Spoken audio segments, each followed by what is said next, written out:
ba? Bilang pag-happy Sabbath natin. Kamayan po natin, mga katabi po natin. Padama natin ang tunay na Happy Sabbath.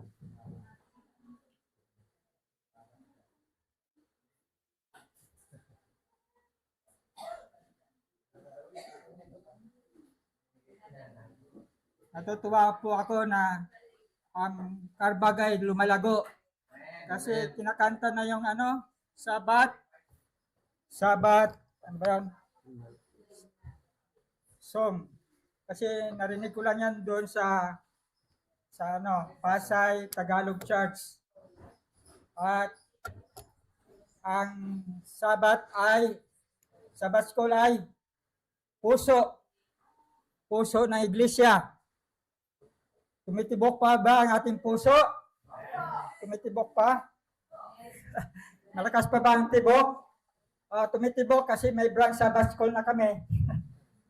Nung nakaraan, natutuwa ako na paano ay patuloy ang branch Sabbath School. Yun ang tagal kong hinihiling sa Carbag na magkaroon ng branch Sabbath School. Kasi namimiss ko yan po nung doon ako sa Mindanao, sa Ginsan. Tuwing Sabado talagang branch Sabbath School kami. Yun. At sa umaga nito, hindi ko pinopromote yung promotion daw. Ipopromote ko po ay ito po. Meron ba kayong ganito? Wala pa. I-promote ko. Dapat magkaroon kayo. Kasi malaking itong i-share ko po sa inyo kung ito ang binabasa ko ngayon. Ang Ministry of Healing. Ang Ministry of Healing ay malaki ang tulong sa atin. Ay nababasa ko po, bago po magpatuloy, may verse po ako sa pakibasa po. May sinong Bible? Wala akong dalang Bible eh. Sa Psalms 103, verse 3. Kasi ang pag-usapan natin ang healing of the soul. Healing of the soul ang ating tema sa umagang ito. Kailangan pakibasa lang po. 103 verse 3. Psalm. Yes.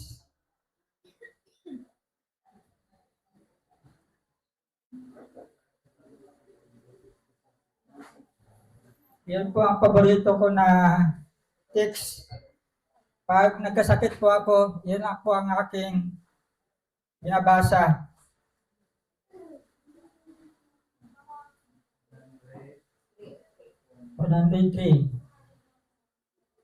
Verse 3. Kasi epekto po yan sa ating paglingkod sa Panginoon. Kailangan malusog ang ating spiritual soul.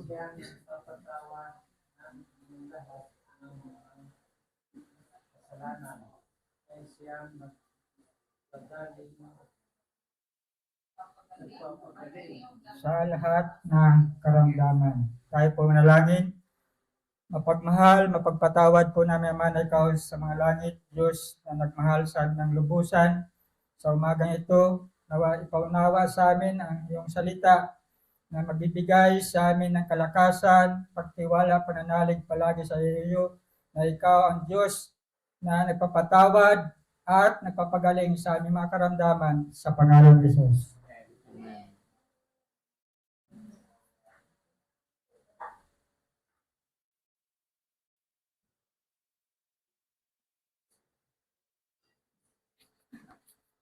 Dito po, nabasa ko po sa healing of the soul. Ibig sabihin, healing of the soul ay epekto ng bakit? Una-una sa lahat, kailan gumaling tayo sa ating kaluluwa. Yun ang naano ko dito. Kasi kung ang kung kasalanan, yun ang epekto ng karamdaman, di ba? Ang kasalanan. Halimbawa, kumakain tayo ng Halimbawa, may sakit tayo. Halimbawa, diabetes ang sakit natin, tapos kain ng maraming asukal, ice cream, kakanin. Oh.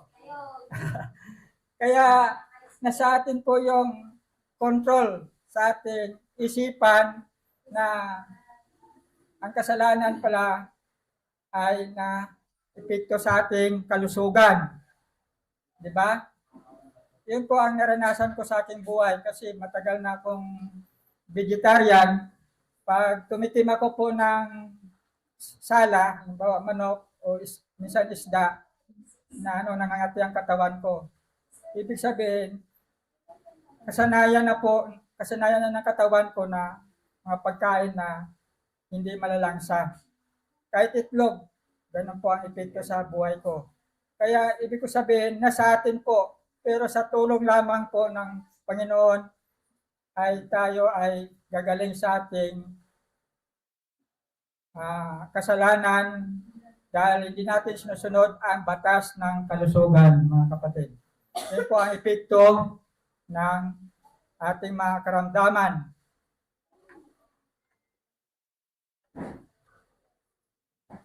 At ang isipan po natin, pagkatapos na tayo ay gumaling sa ating spiritual na kalagayan, ay kailangan po ang ating isipan ay sinasabi dito, mind cure. Minsan nag-iisip tayo na ibig sabihin, basahin ko po, sinasabi dito, mind cure. Bakit tayo nagkakasakit? Dahil sa ating isip lang, sinasabi dito, many of diseases from which men suffer the result of mental depression, grief, anxiety, discontent, remorse, guilt, and distress. Yun po, kasi iniisip natin sa ating isipan mga ganong mga bagay. Kaya sabi natin, may sakit ako. Pero kung isipin natin walang sakit, hindi talaga tayo magkasakit. Naranasan ko po yun. Pag sinabi mo hindi ka magkasakit, mawala yung sakit mo. Naranasan ko yung asawa ko ay nagtatrabaho pa yan sa ospital. Ako lang isa sa bahay. Naranasan ko yan na sa gabi, ating gabi nangangatalang katawan ko. Naramdaman ko na siguro mataas ang lagnat ko. Pero dinadasal ko lang sa Panginoon, Panginoon, kung oras ko na, patawarin mo po ako kung anong mga pagkukulang ko. Pagkakamali ko, siguro yung resulta ng pag hindi ko pagsunod sa iyo. Kaya kinabukasan, nawala naman. Masaya naman ako. Kaya 100% talaga tayo ay magtiwala sa Panginoon. Sa panahon na ito, kung kulang tayo pagtiwala sa Panginoon, ibig sabihin, hindi pa tayo naniwala sa Panginoon na siya ang Diyos na makapangyarihan, Diyos na may-ari ng ating buhay, Diyos na naglikha sa atin, at ang Diyos din na nagsakripisyo doon sa cross sa pamagitan ni Kristo. Di ba? Yun po ang tinitingnan ko palagi. Yung si Kristo ay sakripisyo, inakon niya ang lahat para sa atin na dapat tayo parusahan, tayo makasalanan tayo, di ba? Sinong matuwid? Hindi pala ako. Lahat tayo ay makasalanan. Wala pong matuwid. Wala tayong karapatan na humatol sa ating kapwa. At mga kapatid, ang mind cure ay yun lang po. Pag iniisip natin na wala tayong sakit, hindi tayo magkasakit, sigurado ko. Kasi naranasan ko po yan. Kasi pag iniisip natin, sinasabi dito,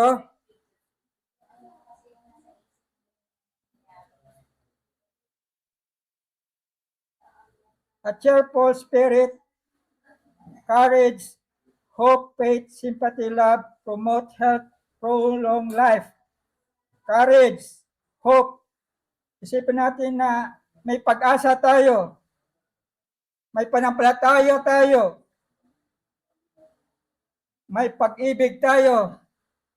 Ang pag-ibig ay i-share po natin ang pag-ibig natin. Sharing sa pagmamahal sa ating kapwa, sa ating mga pamilya, sa ating mga anak. Yan po ang kagalingan ng ating puso, buong buhay natin. Sinasabi po dito ng hindi ako nagsabi. Babasahin niyo po. Bibili kayo, mga 600 lang ito. Pero malaki ang tulong sa ating pag binabasa po natin ito ay makabigay po sa ating paglalago sa relasyon. Kasi kung may sakit tayo, hindi tayo makasimba. Kailangan, may epekto po lahat yan. Hindi tayo makapaglingkod sa Panginoon ng masaya. Sabi natin, happy Sabbath tayo, pero happy ba? Parang hindi ko nakita na happy kasi walang ngiti sa mga, walang ngiti. Meron na ngumiti. Si Dada, hindi pa ngumiti. Yun. Kaya yung sinasabing happy Sabbath, hindi ko minsan naniwala kasi tinitingnan ko ay hindi naman nakikita sa ating buhay. Tayo ang pinakamasayang tao sa buong mundo. Kahit gira sa Middle East, happy pa rin tayo kasi yun na po ang palatandaan na ang Panginoon ay malapit na. Alam ko po sa aking pag-iisip, hindi na tayo naghahantay sa Panginoon. Tayo na hinihintay. Ha? Totoo hindi. Tayo na hinihintay upang tumbasan natin ang kanyang pagmamahal sa atin. Matagal na panahon, minahal tayo ng lubusan ng Panginoon. Pero tayo, katiting pa lang na itumbas ko sa pagmamahal ng Panginoon sa atin. Kasi ngayon, parang umina ang aking, dati masipag ako sa aking mga kalaro. Ako ngayon, time out. Pero, okay lang, tuloy ulit. Habang may hininga, ay magpagamit po tayo sa Panginoon. Kasi, minsan, naranasan ko po, kala ko namatay na ako, pero binuhay ako ng Panginoon muli. Kaya siguro, may panukala pa rin siya na sa gawain na ito para mabilis ang pagtatapos at darating na siya ay uwi na tayo